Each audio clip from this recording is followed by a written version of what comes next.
Started. Good morning, everyone. My name's Jay Morgan. I work for the representative of German Industry and Trade, RGIT, in Washington. I should say good afternoon to those of you joining from Germany as well. So just a couple of quick housekeeping items before we get into it. Today's discussion is being recorded. RGIT will post a link to the recording on our website. If this is an issue for anyone, please feel to reach out to me directly.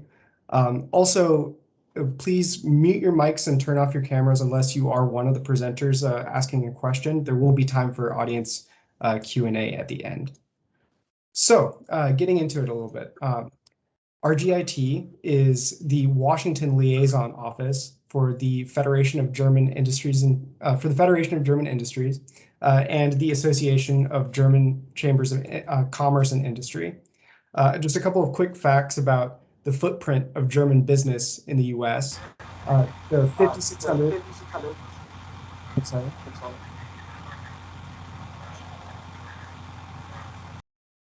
Thank you. There are 5,600 German companies represented in the U.S., which account for $564 billion in direct investment and 860,000 jobs, over 300,000 of which are in manufacturing. But we're here today to talk specifically about space. And so some numbers on that front. The global space economy is now over $447 billion, which is 55% larger than it was a decade ago. Commercial space accounts for 80% of that at around $357 billion. And space services are well integrated into our daily lives with tools like GPS, weather prediction, or even satellite television. But perhaps more important are the invisible impacts that those services have on supply chains from production to delivery. And the rise of new space companies providing cheaper access to space and cheaper services from space have implications well beyond the space sector. The number of satellites in orbit is rapidly increasing, with mind-bogglingly large mega constellations planned by companies like Starlink, OneWeb, or Amazon's Project Kuiper. At the same time, the international environment is becoming ever more competitive. The increased economic importance of space also gives it new strategic and political significance as well. Countries and companies all over the world would feel the impact of conflict in space, even if they are not directly involved.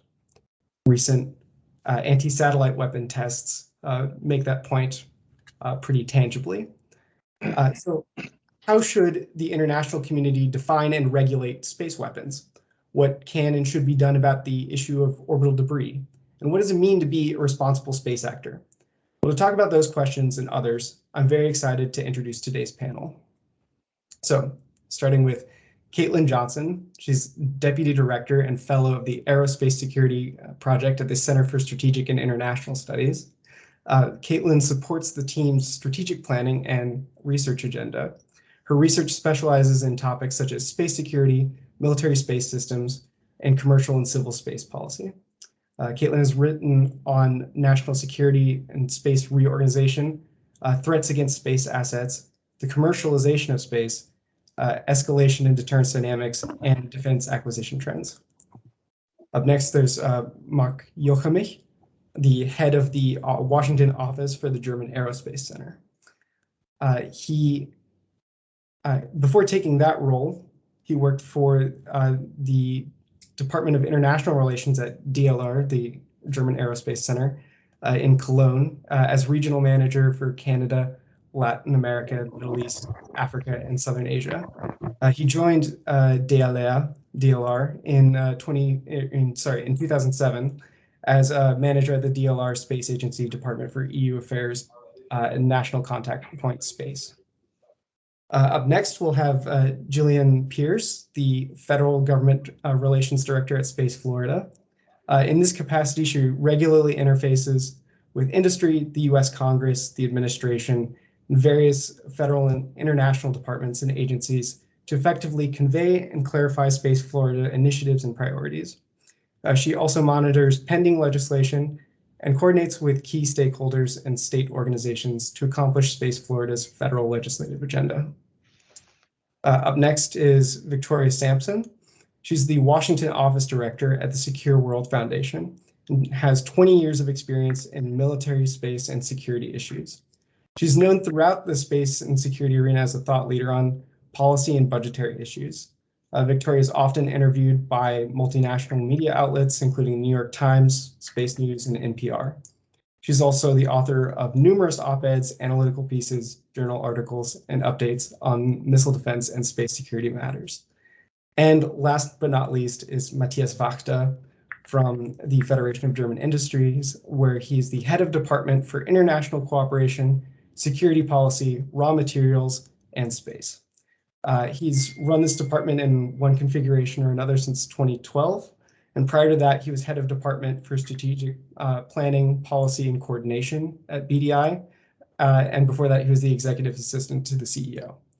Matthias has been a tireless advocate for the North Sea Spaceport, a policy initiative that BDI has put forward to the German Ministry for Economic Affairs and Industry, or in Energy, something I assume we'll hear some more about today.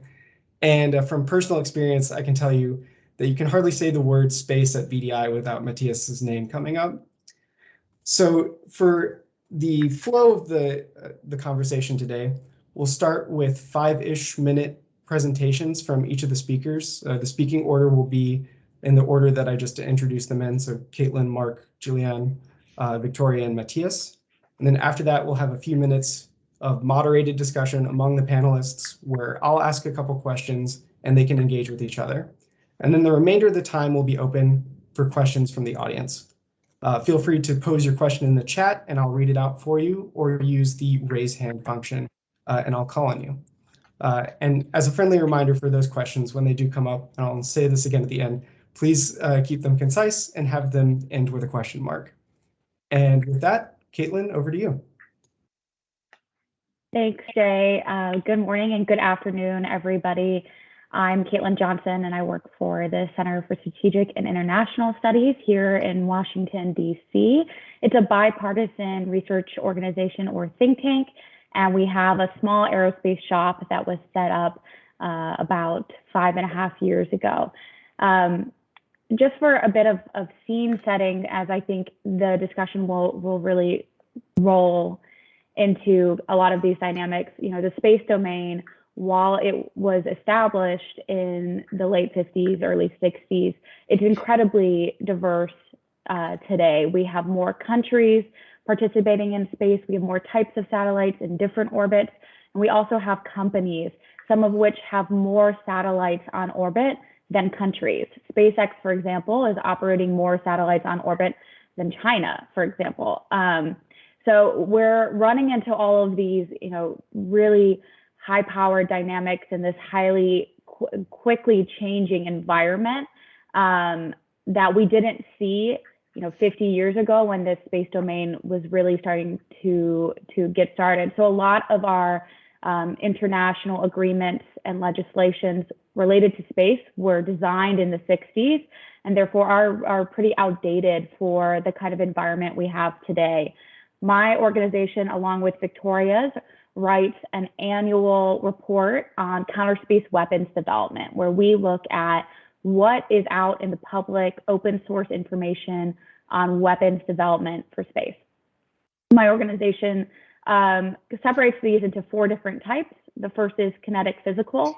Those are weapons that have a kinetic and physical impact on their target in space. So the direct ascent ASAT test that was just done by Russia a couple of weeks ago is a great example of this. A missile launched from Earth that directly impacts a satellite in space, or a direct ascent ASAT or anti-satellite weapon. The next is non-kinetic physical. So these don't have a kinetic effect, but a kinetic attack, but they have a physical effect on your target satellite. And these are things like lasing or blinding a satellite, which we have found numerous cases of coming from all around the world. Next is electronic, which we count mostly as jamming and spoofing technologies. And I think if we were to tally up all of the public information that we've found, I think we would find most in this category of jamming and spoofing. We have seen jamming specifically done you know, in the north, kind of like Arctic and northern Norway by Russia. We've seen it in Ukraine, done by Russia, in Syria, We've even seen instances of it in Shanghai and in the South China Sea. So this is causing great disruption, both in areas of conflict like Ukraine, but also in just very benign environments. And then lastly, cyber, which is the one that tends to keep me up at night the most, because it's the one we don't know enough about and has the hardest time to track and get attribution on a cyber attack. We do have a couple of instances where U.S. satellites, for example, had had cyber attacks in the early 2000s, suspected to be by Russia, but those were on civil satellites from NASA or our weather satellites. So we've seen several of these, and this kind of conversation that we've worked on with the Secure World Foundation has really brought up, I think, the question of, okay, well, what can we do to better protect satellites? And there are a range of answers here, and it really depends on the type of system you're trying to protect, as well as the type of attack you're anticipating might come in. So my organization wrote a report called the Defense Against the Dark Arts in Space. We published it last February. Pun all intended. It is Harry Potter themed slightly, so it's a good read. But it really goes through different types of defending satellites, whether they are passive, like building in better redundancies or better protecting from radiation, or active defenses, so actively targeting that incoming warhead, for example, something that France, for example, has said that they intend to do.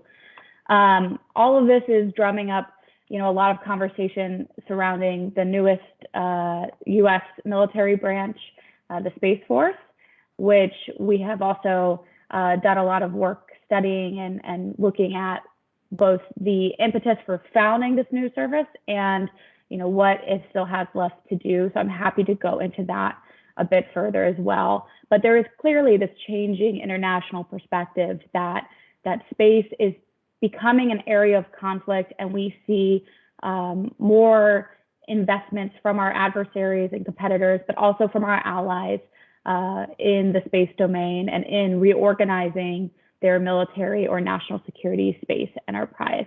I think I know we're going to have a great conversation today, and I know my colleagues are going to dive into some of these more kind of international perspectives, as well as like what's actually going on. So I'll leave it for them to fill in. But thank you for having me, Jay. I'm really looking forward to this. Great. Thank you so much, Caitlyn. Yeah, Mark, over to you. Yeah, thank you very much. Let me start off, Jay, with thanking you and RGIT for organizing this panel and having me together with the other panelists. That's great. And I actually want to present a few slides, and I'm trying to share my screen now. Let's see if that works. There it is. Now you should see slides, and then maybe even in full screen mode. Does that work for you or not? It's not in full screen yet, no. No? Okay. How do we do that? Yeah, we should have. Okay, let me try it differently.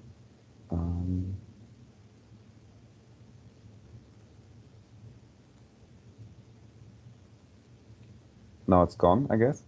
No? It's still there. I still see the PowerPoint and you. Okay, now it's not. Okay. Maybe I have to start full screen mode before I share. Maybe that's the secret, I'm not sure. Let's see. No. Well, then I'll share it like that. So I hope it's at least big enough for you to see it. Or is it tiny? I can see actually what you see. So. It's a little small. If you can make it bigger for text, but otherwise we can just keep going. Yeah, that's better. That's better. Okay, yeah, fine. Okay, sorry for this technical glitch. Of course, I have to start very shortly with explaining what the German Aerospace Center is, or DLR is doing. So basically, we have three major parts, and I think for the discussion today, two of them are relevant. So we are Germany's research center for aeronautics, space, but also for energy, transport, and cross-cutting topics, security and digitalization. The majority of our 10,000 employees work in this research part. It's approximately 8,500. And we are also the German Space Agency with approximately 350 people working there, managing the German space program, managing the German contribution to the European Space Agency, and also representing Germany in several committees of the European Commission or the European Union that is becoming an increasingly more important actor in the space domain recently. So, of course, we will be talking about norms for space sustainability and space traffic management, and I listed a few here that are very important, and the US government orbital debris mitigation standard practices that were updated in December 2019, of course, and we are happy that the US is adapting their standards and practices towards this changing environment, and other organizations and international organizations and committees will, of course, take this into account when they work on their further developments, like the Interagency Space Debris Coordination Committee, which DLR is the German Space Agency is also part of. And of course, and in our perspective, maybe the organization that has the best capability to bring everyone to the table, but of course also maybe the slowest processes, given the complexity and the number of states involved, is the United Nations CUPOS committee that has recently published guidelines for the adapted guidelines for the long-term sustainability of outer space activities, the so-called LTS guidelines, and has established a working group on that. We are happy that also we have a lot of US support for this working group.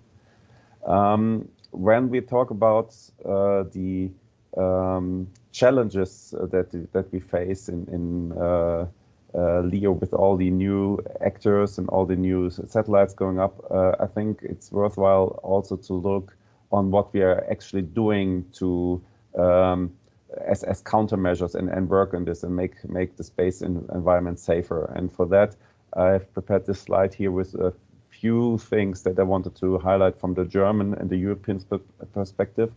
So, of course, on the level of the European Space Agency, ESA, we are involved from Germany. We are involved in the ESA Space Safety Program, and within this Space Safety Program, we will have a mission scheduled currently for 2025 with the first active space debris removal missions, Clear Space 1, that will remove Vega upper stage that was left in orbit in 2013. We also have a German capability, or one of our newest German capabilities in terms of space surveillance and tracking, is the Gestra, German Experimental Space Surveillance and Tracking Radar, that was installed last year on a military base close to the city of Koblenz, which consists of 256 elements phased array radar system, and two separate units, one for transmitting, one for receiving, which, and you can see it on the picture, has a very compact and therefore transportable design. So it's actually just a standard size container if you remove the dome. you can actually move it to different places, and that's part of the idea behind it, to have it easily install it on different spaces, different places, locations, of course, our idea would be to have more than just the one we actually have installed and operating. This is a very capable device. It can be either remote controlled from the German Space Situational Awareness Center, or can be controlled on site. It has real-time data processing in this container, and is establishing a search fence. And if this fence detects an object, this object can be tracked, measured, and cataloged while the fence is still upheld and in place. So the objective or the task of this system is the creation of an orbital data catalog within the German Space Situational Awareness Center, and also the simulation and the analysis of critical events, and then to bring collision warnings to satellite operators. Right now, it's still an experimental facility, but we want it to become fully operational soon.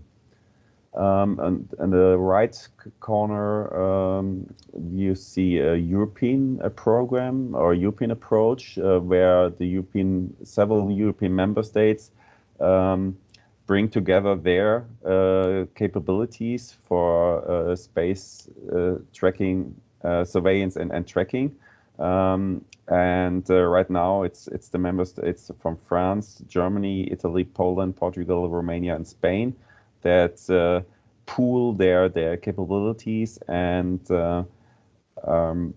bringing together together they can increase the European capability of establishing a joint database and a catalog, and also together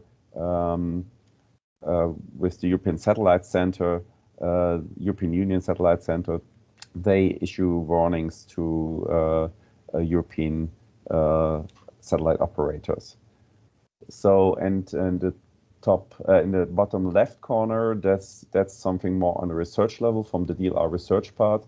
The DLR Research Institute for technical physics is actively working on laser-based tracking methods for orbiting objects.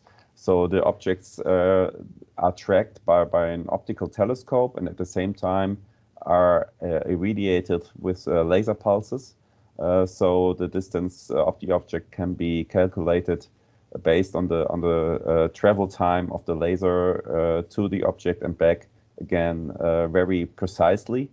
And the long-term objective of this project is also not only to track very precise all the objects, but also to slow them down by the evaporation of the surface material with the laser they're using, and by that lowering the orbit, and then finally have it burned up in the atmosphere. So that was just to show that we're not only thinking about what rules and norms do we have to set up, but also what can we do about it. And one, I'm running a little bit long, I see. So one, sorry for that. One aspect I wanted to rate is of course the very special area of on-orbit servicing and rendezvous and proximity operations, because I think that's really a key part of making a more sustainable space environment, that we are able to operate satellites, to service satellites and extend their lifetime, even replace certain parts of the satellite, and for that, of course, we need also some norms and some standards for the processes, but also the interfaces needs to be in a way defined in a way that we can exchange between different systems, and we need the tools like the robotic arms for that. And yeah, with that, I'd like to end my presentation and my starting intervention, and yeah, look forward to the discussion. So now let me see that I can unshare the screen here. Thank you very much, Mark. And with that, we'll move on to Julianne. Good morning and good afternoon, everyone. I'm excited to be on this panel, and my remarks are going to be quite brief. I'm looking forward to getting into the dialogue with the other panelists. But again, I'm Jillian Pierce. I'm the director. Sorry to interrupt, Julianne. Mark, if you could stop sharing your screen. I don't know about the rest. I still see it up. Thank you. Okay, sorry about that. Thanks. Again, I'm Jillian Pierce. I'm the Director of Federal Government Relations with Space Florida. And before I tell you a little bit about what Space Florida is and why I'm on the panel, I just wanted to make it clear that my remarks today are my remarks and they don't necessarily reflect those of my organization or state leadership in Florida. So with that, Space Florida is a really unique organization that I'm privileged to represent. As a Floridian myself, my very first memory being watching a shuttle launch with my father. I only dreamed of having a job where I get paid to be myself, and that's a space nerd from my home state in Florida. And so having the opportunity to talk with people all over the world about how we can expand this industry and make it a more inclusive one that really is representative of and helps forward what we're all trying to do is wonderful. So Space Florida is a really interesting organization. It was created 15 years ago by an act of our state legislature. So we work for essentially the governor of Florida. We do have an independent board of directors. That board is overseen by our state lieutenant governor. And it's a really cool place to work because we were created to kind of have two functions. One is spaceport operations, so helping to work with NASA, with the U.S. Space Force, with other federal entities like the Federal Aviation Administration to have operations conducted throughout the state for space launches. And then on the other side, business development. So doing whatever is needed to make Florida the place for space. I think a lot of people think of just the Cape Canaveral area on the Florida Space Coast, which is about a 45-minute drive from where I'm sitting here in Orlando, as where space happens in Florida. But the truth is, Florida actually has a third of what is the FAA's spaceport operator licenses. And so in the US, we have 12 licensed spaceports around the country. And those are overseen by the Federal Aviation Administration. Like I mentioned, we have a third of those here in Florida. So part of what we do at Space Florida is we oversee the growth of the spaceport planning throughout the state. And Space Florida is also a little bit of a misnomer because we're aerospace. And as has already been brought up by a couple of panelists, cyber is really important as well. And so it's not just space. As this industry expands, we have to think about all levels of the airspace. So from the ground up through our national airspace system and into orbit. And so we're thinking about how we work within the airspace, how we work, within a cybersecurity realm. And so there are a lot of different touch points with a lot of other panelists here. I'll throw out a couple of numbers to try to explain a little bit of how we do our work here in the state. So we work with what we call our financial toolkit, and we've conducted with those different types of financing and support from private capital markets, more than $2 billion in conduit financing around the state. We also work with our state's Department of Transportation through something called the Spaceport Improvement Program to invest more than $300 million into spaceport infrastructure since 2012. And then from the capital investment side, working with capital accelerators to attract over $500 million in funding and business for supporting companies. So we're really trying to foster the growth of this emerging space market as well. And we do have some international partnerships. The one that comes to mind that I think is the most visible is our partnership with the Israel Innovation Authority. And so in 2013, a grant fund was established in Florida as well as in Israel. And we're in our 9th year of calls for projects where it's a recurring joint fund to support research, development, and commercialization of aerospace and technology projects that benefit both Florida and Israel. And that's a really great way to find partners between emerging companies and large companies on both sides. And it's been a really rewarding experience for all involved. I know that we've signed MOUs with a couple of other countries that are interested in that. And so we're at this really unique point between the private industry, federal government, and international partners. And so I think I'll stop there. And I think Victoria's next, but I'm looking forward to chatting with all of you.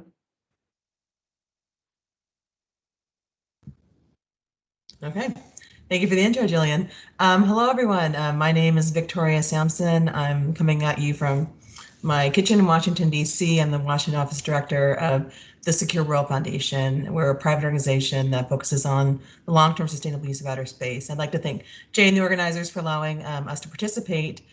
Civil society definitely has been very involved in a lot of discussions on space sustainability and on norms of behavior and norms for responsible behavior in space. And so what I thought I'd do is talk a little bit about my organization's, some of the stuff we've been doing in civil space, in commercial space, and then in security space. But just opening up a little bit about why norms are important.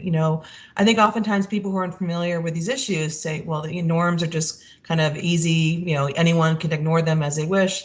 But a lot of the existing space governance is based on norms. For example, the freedom of overflight for satellites. I mean, the launch of Sputnik in 1957 established that as the norm that satellite overflight did not broach territorial sovereignty. And so by the mid-1960s, overflight was considered generally a norm that was accepted. And then it was eventually codified in the 1967 Outer Space Treaty. So I think norms are really going to be the main mechanism to address future challenges, just because, as Caitlyn brought up, there's more space actors than ever. It's an extremely complicated picture. And, to be honest, it's going to be becoming increasingly hard to get global consensus on hard law or treaties. The last real treaty that was agreed to for space that's relevant is from 1975, over 40 plus years ago. Now, of course, it doesn't mean that's an either or type thing. Definitely, you can have soft law or norms discussions running in parallel to discussions about legally binding approaches. It's not one or the other; they can be very complementary. But just pointing out, so it's not it doesn't mean that you're not going to have some sort of legally binding option later on. Mark brought up the long-term sustainability guidelines. I just want to go briefly into that. My organization is very biased because our executive director was a working group chair, but we liked it before he was a working group chair. That was started in 2010 with the idea that the United Nations Committee on Peaceful Uses of Outer Space established a working group to figure out best practices for long-term sustainability guidelines. So their goal was to produce a task of voluntary, non-binding guidelines for all space actors to help ensure the long-term sustainable use of outer space. They started discussing in 2010. Their mandate ended in 2018. In 2019, they officially adopted 21 guidelines plus a context-setting preamble text. And so the guidelines aren't anything earth-shaking. Really, they're just kind of best practices that currently exist. But I don't want to seem like I'm downplaying it. I think it's a tremendous achievement because looking at COPUOS is a consensus-driven organization, which means everyone has to agree, which means at that point, there were 92 countries that had to agree to these guidelines. And these are countries as disparate as the United States, as Russia, as China, as Iran. Germany was involved, very heavily involved in the discussions and a great leader in the discussions there. So, I mean, I think it's really important that that they were agreed to, and now we're looking at, okay, how do you carry them out and how do you implement them and what are the next steps? And then just really quickly from a commercial space perspective, Mark talked about confers a little bit, but I want to go into that as well. This is based out of DARPA. They've had a long history of developing on-orbit servicing technologies. Their goal is to demonstrate these core technologies and then spin them off to industry. And they wanted to establish norms of behavior that could be standard that the industry would have a base to build upon. And so they created the Consortium for the Execution of Rendezvous and Servicing Operations, or CONFERS. Just rolls off the tongue. I can't tell you how many years it took me to memorize that. But anyway, so the idea is that there'd be a forum where industry and other stakeholders get together and talk about, okay, what norms of behavior do we want to see, for standards for on-orbit servicing? So the idea of getting best practices involved. It's private sector, it's fee-based approach, and Secure World has been involved in the conversation in terms of some of my colleagues on the executive committee for it. It has been able to create guiding principles, recommended design and operational best practices, and a description of on-orbit servicing mission phases. There are roughly 50 members from all over the world, including some from Germany. So just something, I think it's encouraging that these competitors have been able to come up with agreed upon norms of behavior. And we see this also in a couple other commercial efforts. There's the Space Safety Coalition, there's the Satellite Industry Association's Principles of Space Safety for the commercial satellite industry, there's the Space Data Association. So there's a whole bunch of discussions going on about that. And then finally, in the brief time I have left, talking about security space, in terms of thinking about what are the norms and for responsible behavior for space, multilateral fora have been just stopped. When we're talking about space security issues for decades now, there's been kind of circular arguments about the same thing over and over again about having a treaty or no treaty, how do you define what a space threat is, that sort of thing. And so it's been very frustrating to watch, to see, as the space domain gets increasingly complicated, and yet there's not been really a solid approach to how do you make sure that space is stable and secure, which is important for all actors, including the commercial sector. If you have your investment in space, you want to make sure it's a secure and stable domain. But to end on a positive note, over the past year, there's been a UN resolution and a lot of efforts to discuss, what does the international community see as the major threats to space security? What do they see as norms of behavior? What do they identify as responsible behavior? And how do we move forward in these conversations? And so it's looking like there's going to be something, it's a very UN discussion. It's an open-ended working group, which is a UN thing. But basically it's open to any UN member, but it's got a limited amount of time. They have 4 sessions over 2022 and 2023, where they're going to try and come up with identifiable, okay, here's the responsible behavior that we want to see happening. And then once that's done, they send it to the Secretary General, and then eventually it can get incorporated, hopefully, into UN resolutions. And so it's a process. It's not done quickly, but I think it's encouraging that at least we're changing our approach and looking at more behaviorally oriented. And as Jay said in his beginning, there are anti-satellite tests creating large amounts of debris in orbit that have happened. That is obviously not good for the commercial sector as well. And so I think this is a positive development and really looking forward to seeing where it goes. And with that, I'm pretty sure I'm over my time. Thank you so much. Looking forward to the rest of the panel.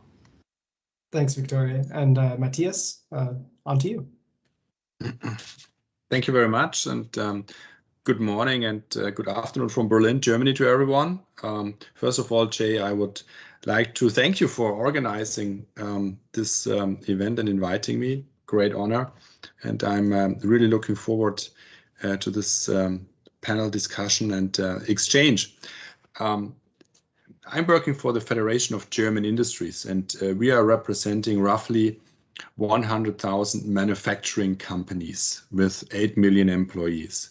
And space is only a very, very tiny part of our membership base, but it's becoming increasingly important for the majority of our members in the non-space sector, because for us, space, and we prefer to talk about new space, we believe it is an absolute enabler and crucial for future technologies on Earth, like autonomous driving, Industry 4.0, IoT, smart farming, and also things like climate protection, climate monitoring, etc. So we believe space and new space really is a game changer, not only for space itself, but especially for non-space manufacturing industry, and of course for our society as a whole. And that's why we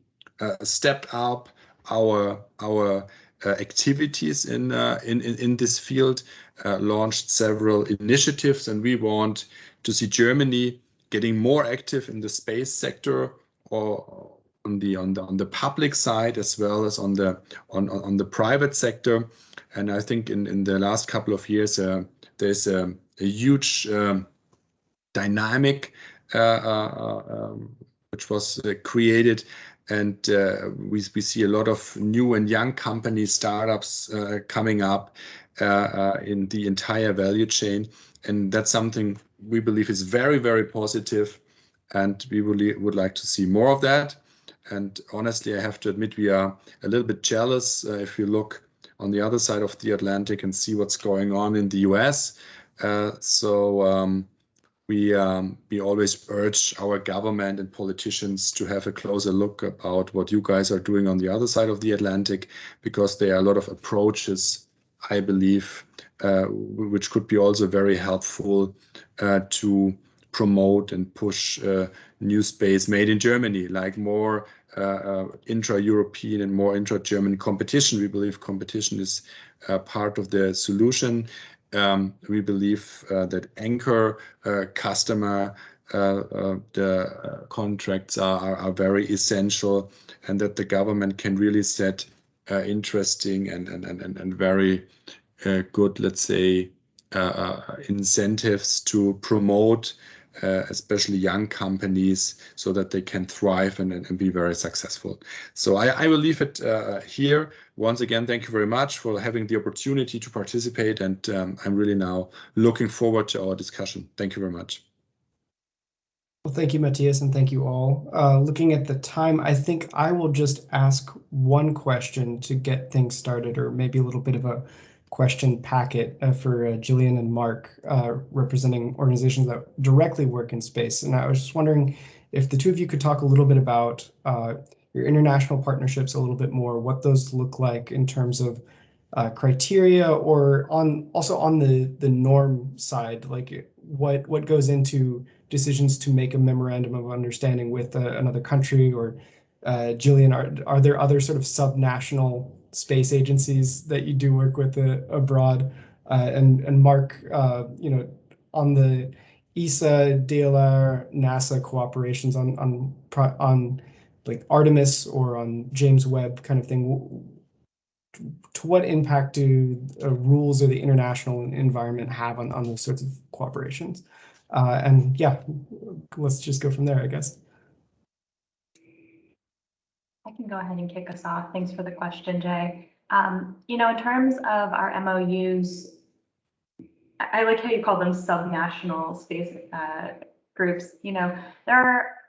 We still have the federal government responsible for international policy and international cooperation, so we don't want to get in the way there, but most of these are to explore areas of mutual interest and more kind of tech development than like a true policy platform. So while we don't necessarily make international policy statements, we do listen to industry concerns and contribute to consensus-backed policy statements as a member of certain trade associations.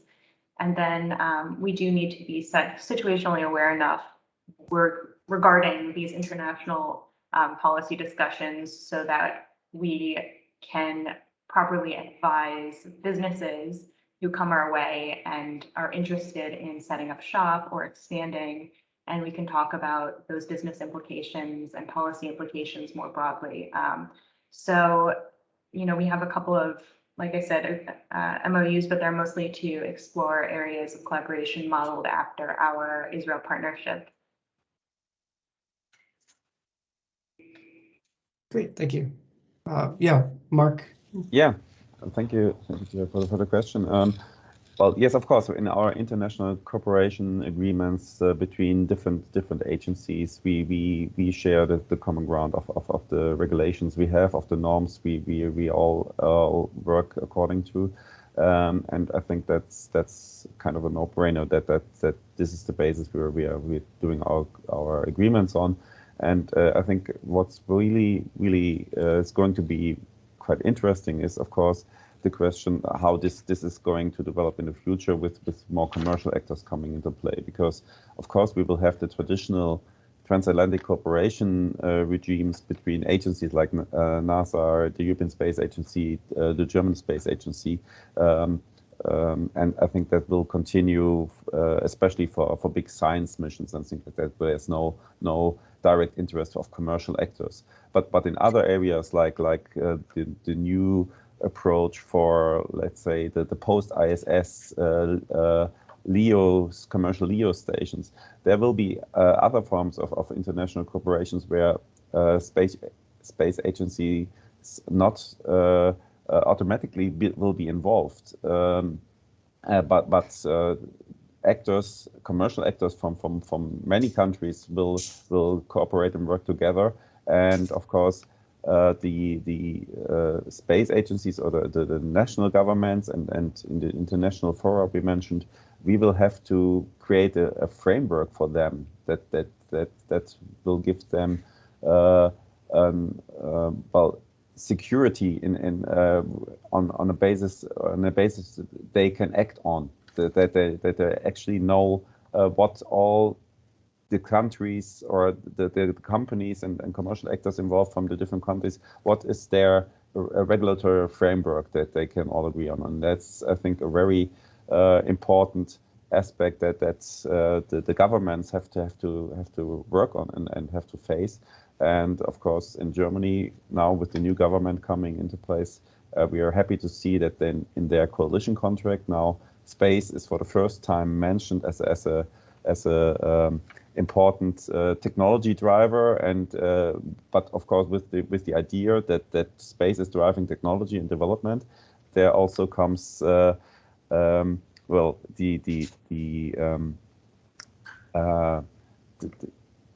the question, what kind of legal framework can the government provide for those companies and for those new technology developments? And I think that's something the new government will have to face very soon then, of course. Great. Yeah, Caitlyn. I just wanted to jump in on this line that for the United States, I think one interesting thing NASA has done is release the Artemis Accords and get countries to sign up on this. And so the Accords are not just an agreement to work with NASA to go back to the moon, but also outline several norms or common understanding operating principles for space. And they're using it as another tool to kind of set these norms of operations and define some of these regulatory policies. Germany is not a signatory yet, I believe, but there are about 12 countries, I think, that have signed on other than the United States. And it's just another avenue because we are so blocked in the, as Victoria said, in the international treaties, to kind of get some of these understandings and dialogue across countries in a different avenue. Great. Yeah, thank you. Well, I want to keep the floor open among the panelists for any other comments, reactions on anything. If you want to add anything to your earlier remarks or react to something someone else has said, please feel free. And then during that time, if members from the audience want to either post a question in the chat or raise your hands, we'll start the audience Q&A shortly. Yeah, Victoria, please. Yeah, something I wanted to build upon that was brought up earlier that I think is really important when we're talking about, the governance of the space domain and norms that are emerging. We've talked a lot about mega constellations, but I really want to emphasize and underline how much that is changing, how space is going to be governed, how much it's already changed. Right now, there's roughly 5,000 active satellites. Of those, about 1,800 are by one entity, SpaceX, Starlink. And they're not done. They're looking at possibly doing tens of thousands more satellites, just SpaceX. And then if you look at all the different satellites of the various mega constellations, in theory would put up an orbit, and this is all in low Earth orbit, so roughly 2,000 kilometers and below.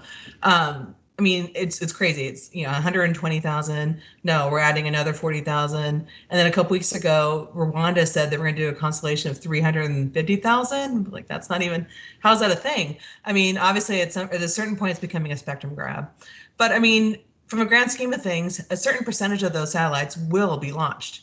And that's going to overhaul how the domain functions as one that was primarily dominated by nation states to one that's dominated by the commercial sector, which is not a bad thing. I think it's great.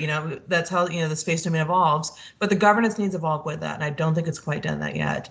And there are changes. One thing to think about as well, and I'll stop at that point, is that, right now the ITU talks about slots at geostationary orbit, 36,000 kilometers and up. But other than that, if you can get up there, basically you can get orbited. And so for all intents and purposes, if one entity is sending 40,000 satellites at a certain orbit, guess what? That's your orbit now.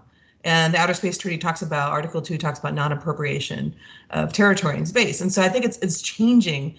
I think the governments need to change how we're dealing with it and how we're discussing it and how we're incorporating the commercial sector into these international discussions. And again, I don't want to emphasize it's a bad thing, but it is a disruption, and we need to make sure the governance evolves to go along with it so that the commercial sector can get the benefits in space as long as possible. Thank you.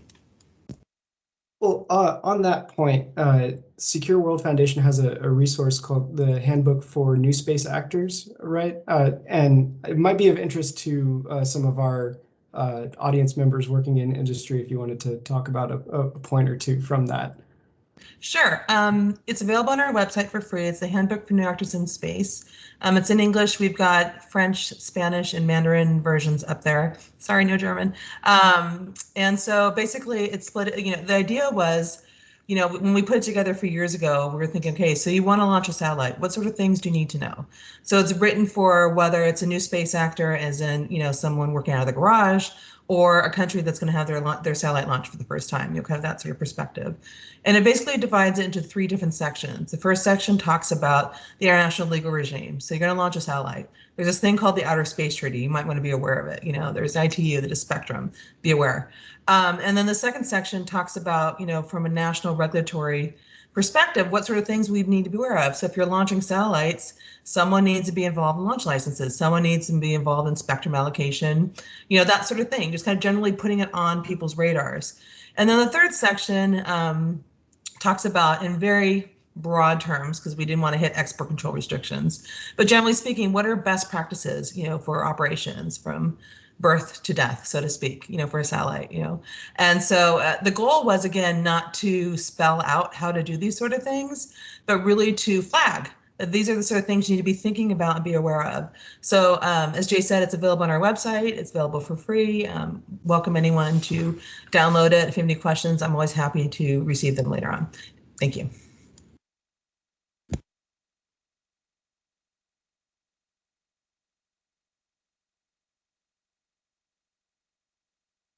I see we have our first question coming from the chat.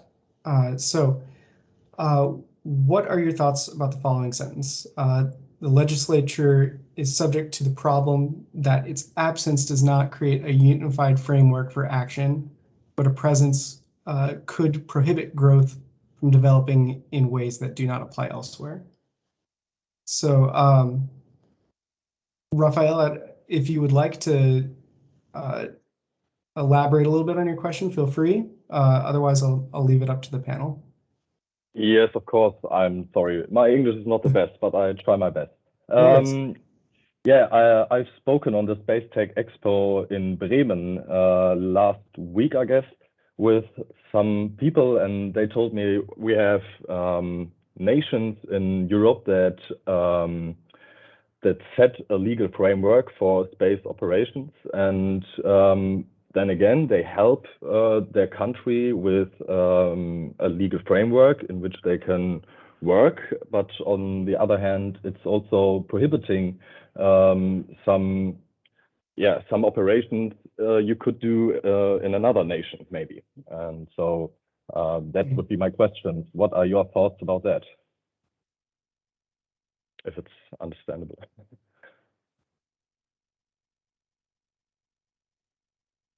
I can take a first crack if that's okay. I mean, I think the idea that you're talking about is, establishing, whatever, whether it's a legal regime or regulatory mechanisms that allow for forum shopping, right? The idea that, countries or actors are going to go wherever it's most conducive to their thing. So far, we have not really seen flags of convenience, so to speak, for space, but it does not mean that that's not an option.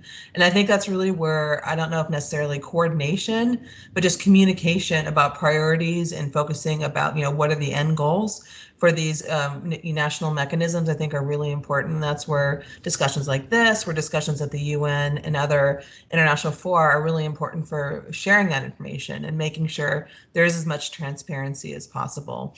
But, and again, here in the United States, there's always the idea that you want to have a light regulatory touch. That's kind of the key words here that we always hear talking about that. And I think, from a perspective, the commercial sector on both sides of the Atlantic really promote that. And that's where I think getting involved in the discussions at the national level, whether it's in the US side or the German side, is important to make sure that your viewpoints are represented. Because I think oftentimes, and I'll stop at this point, when people hear things like norms of behavior, space sustainability, they look at it as more a governance issue. That's really a government. That's, not me as a commercial actor. It's not important to me. But it absolutely is, because you will be held accountable to the norms that are set up. So it's really to your benefit to be involved in these conversations from the very beginning. Thank you. Yeah, Matthias, please. Thank you.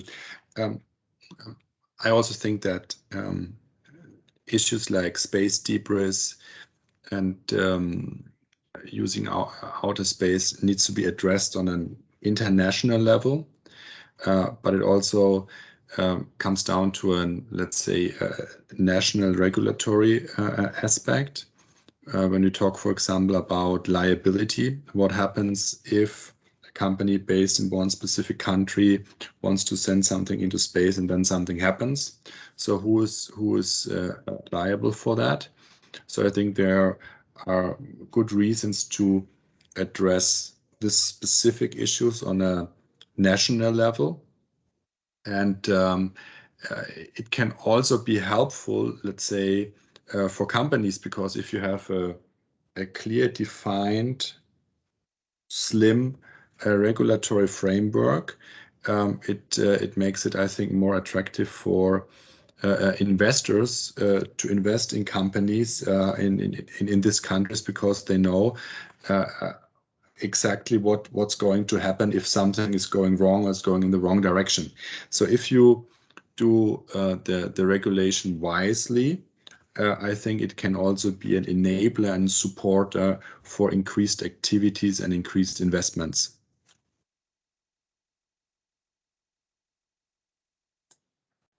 Great. Well, just being mindful of time, I want to give the opportunity for, please, Mark. Maybe one more.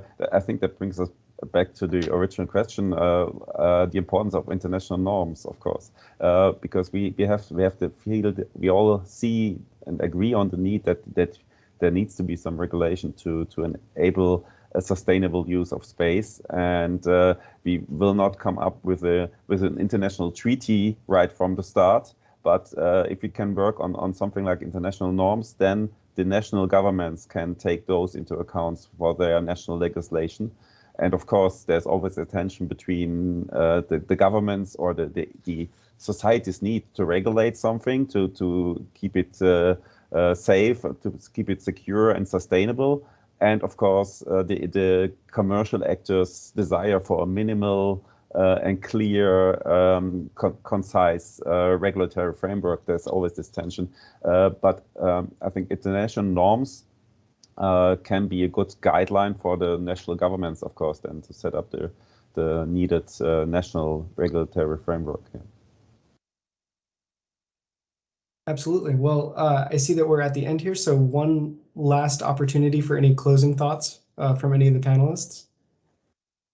Going once, going twice. All right. Well, thank you all so much for coming. It's been a fantastic discussion. I've really enjoyed hearing everyone's thoughts on these issues. It's obviously an issue that's a set of issues that will continue to be relevant and continue to evolve in the coming years. And so I really appreciate all of your contributions today, and look forward to seeing you all at other events in the future. But from our end, that's it for today. Thanks everyone for coming. Thank you very much. Have a good Bye, one. Thank you. Have a good day. Bye.